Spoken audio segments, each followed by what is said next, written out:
तो ये महसूस हुआ कि हम इसको विजिलेंस को तो सौंप रहे हैं, लेकिन जैसा कि आपने कहा कि जांच आयोग के माध्यम से जब कोई विषय सरकार को अनुशंसा उसकी प्राप्त होती तो उस पर कार्रवाई सही तरीके से नहीं हो पाती। इस बात को हमने महसूस किया था। हाँ। और इसको महसूस करने के बाद अमिताभ जी और अतुल जी, आप दोनों इस बात को महसूस करेंगे। और भले ही उस समय आप लोगों ने, सभी लोगों ने ये कहा कि ये लोकायुक्त के गठन करने की आवश्यकता इतनी जल्दीबाजी में क्यों हुई, लेकिन वास्तविकता मैं आपको बताना चाहूंगा कि हम एक ऐसा संगठन बनाना चाहते थे जिसको ये अधिकार हो कि वो जांच करे, वो अपने यहां सुनवाई करे और वो दोषी व्यक्ति को दंडित करने का प्रावधान उसमें हुई। तीनों प्रावधान एक ऐसे संगठन को हम अधिकार देना चाहते थे और उसकी ये बुनियाद थी। ये जो 17 प्रकरण हमारे पास गंभीर तरह के निकल करके आए और जस्टिस कांडपाल ने जिनकी ओर इशारा किया, ये इसके बाद हमने, आप जो बात कह रहे हैं हम तारीफ करेंगे, आपकी सराहना करेंगे कि आप बहुत विस्तार से, बहुत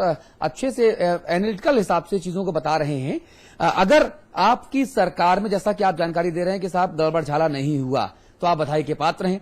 लेकिन हमारे पास जो अलग अलग लोगों की, जानकारों की अलग अलग जो फीड आ रही है, जो हमारे पास फीडबैक आया है, अमरेंद्र शरण साहब भी हैं जो कानून कितने बड़े जानकार हैं, एडिशनल सॉलिसिटर जनरल रहे हैं, कहना यह है कि ये जो मुद्दा है ये पार्टी लाइन का मुद्दा नहीं है।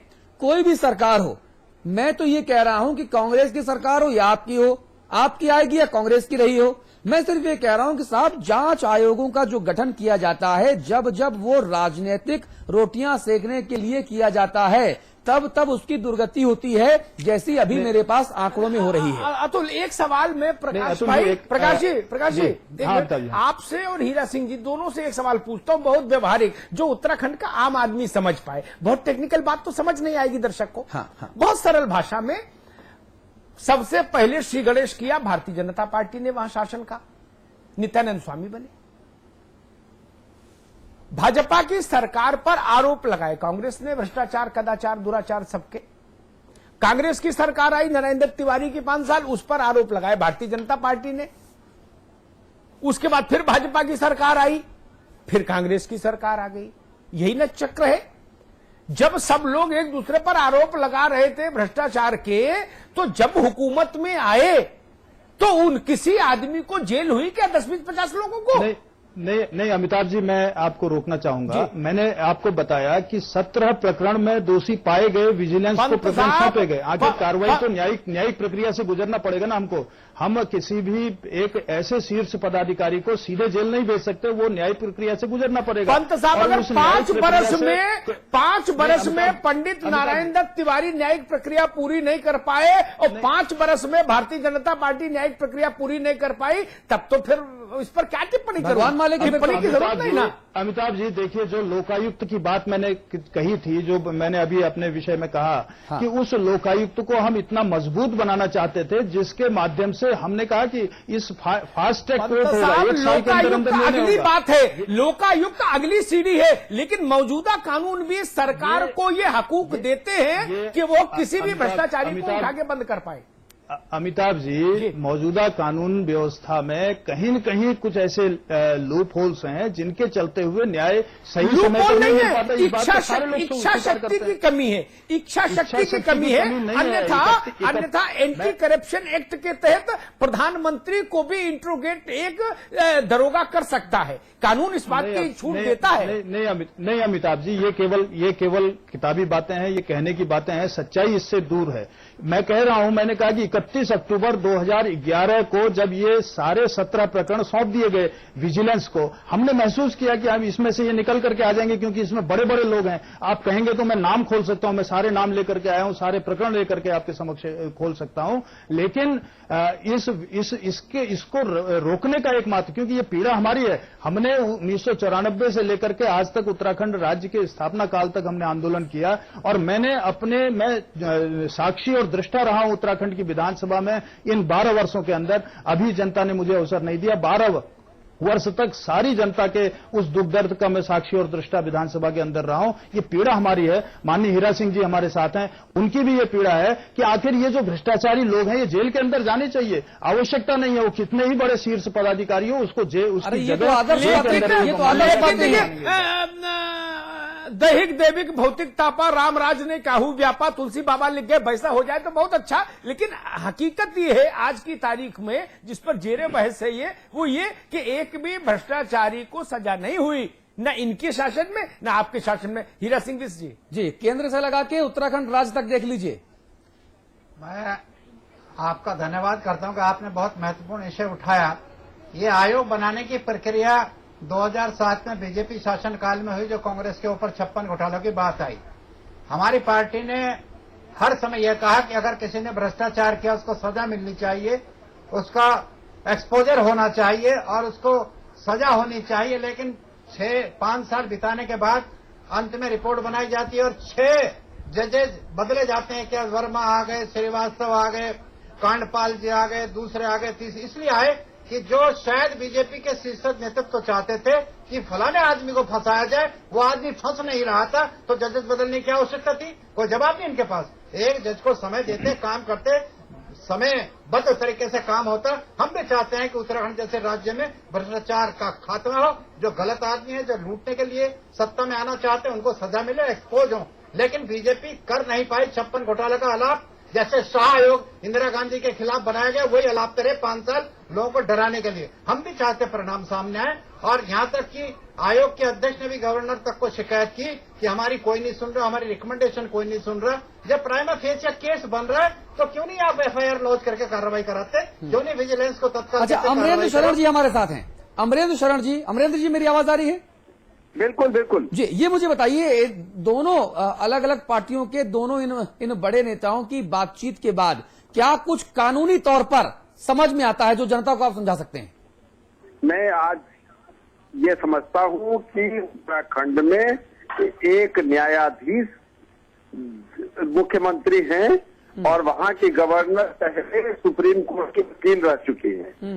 इन लोगों के रहते हुए अगर भ्रष्टाचारी लोगों के विरुद्ध केस नहीं किया जा सका और 3 महीने के अंदर एक स्पेशल कोर्ट को अपॉइंट करके उसका निराकरण नहीं किया जा सका, तो इसका मतलब है कि राजनीतिक इच्छा शक्ति की कमी है। और ये लोग आपस में मिले हुए हैं और ये लोग एक दूसरे के खिलाफ केस नहीं करना चाहते। शरण साहब 7 महीने तो हो गए, ये तो 3 महीने की जरूरत है। नहीं 7 बीत गए, मैं ये कह रहा हूँ 3 महीने में हो जाता है ये। शरण साहब आप तो 3 कह रहे हो, मगर वो 7 बीत गए।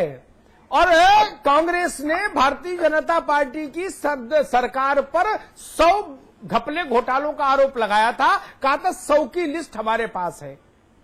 अब वो लिस्ट भी लुप्त तो है उनका और आयोग कहां काम कर रहा है ये भी पता नहीं। इन्वेस्टिगेशन करके चार्जशीट करे और चार्जशीट के बाद स्पेशल कोर्ट में उसमें स्पेशल पब्लिक प्रोसिक्यूटर अपॉइंट करके डे टू डे केस चलाए और उनको अंतिम परिणति पे पहुंचाएं।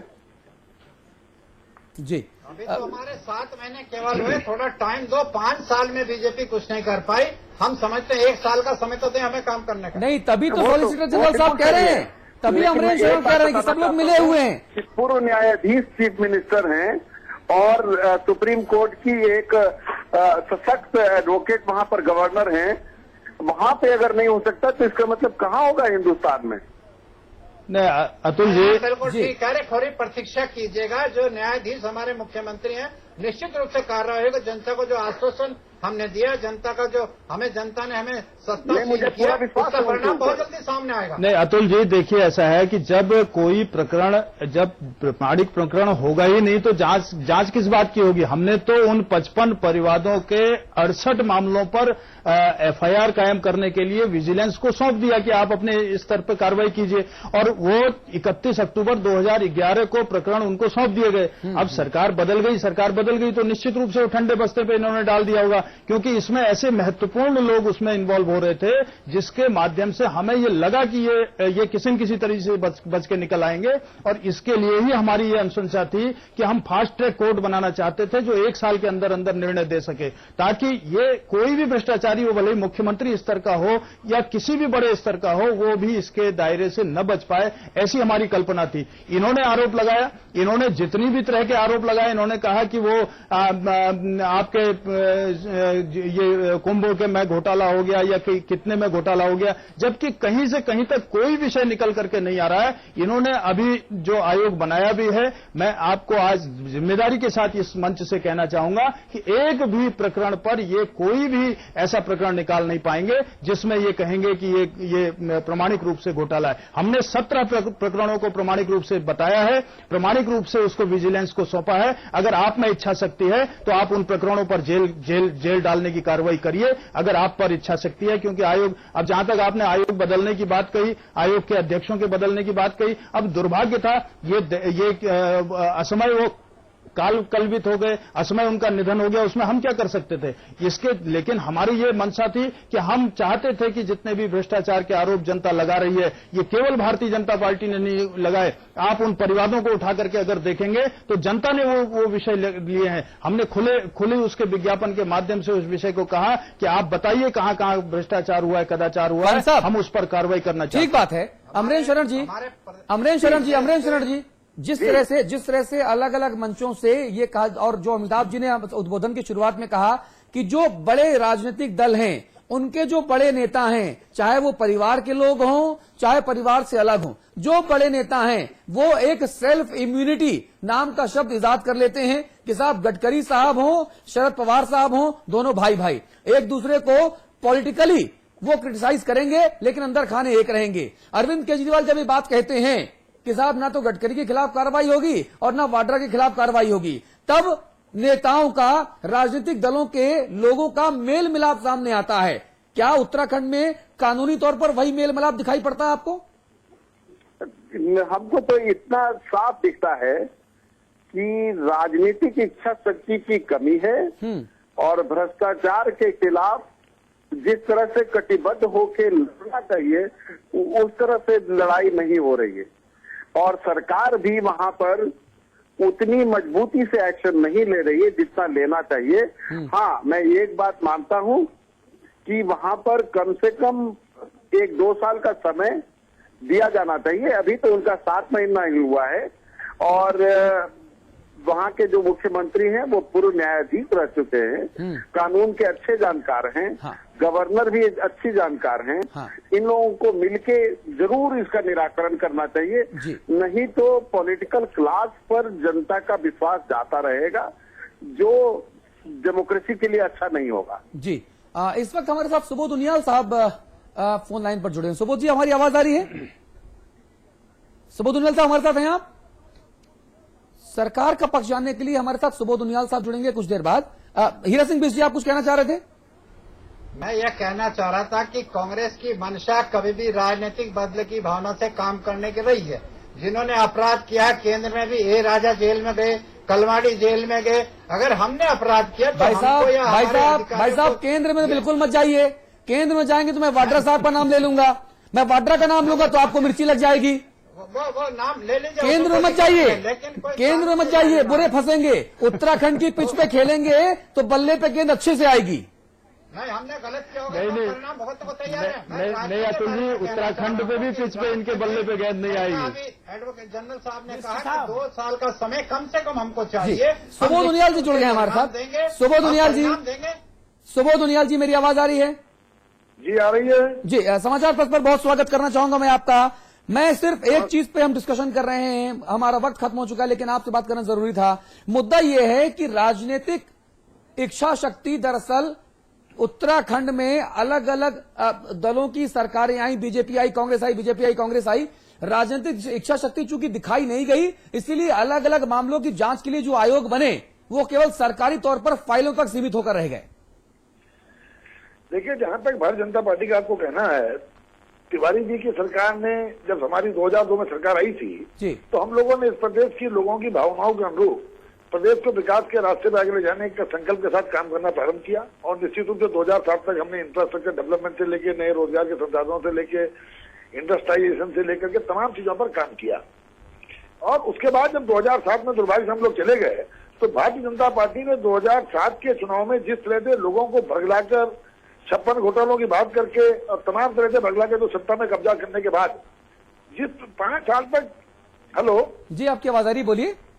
हाँ, 5 साल तक ये जनता को भड़कलाने के अलावा कुछ नहीं कर पाए जी। और जिस तरह घोटाले दर घोटाले इन लोगों ने किए, तो उन घोटाले दर घोटाले करने के बाद जब जनता ने हम लोगों को इस प्रदेश की सत्ता सौंपी है, तो निश्चित रूप से क्यों आपने जो कहा जो 5 वर्ष में 5 मुख्यमंत्री देखा, भारतीय जनता पार्टी ने दिखा दिया था कि इनकी लीडरशिप में कितना एक्सपोजर है, कितना इनकी लीडरशिप का विजन है। पंत साहब हमारे साथ बैठे हैं, सुबोध भाई, प्रकाश पंत जी बैठे हुए हैं। आप कह रहे हैं कि जो तरह तरह के आरोप कांग्रेसियों की तरफ से लगाए गए कि साहब ये महाकुंभ घोटाला हुआ है, ये स्टाडिया घोटाला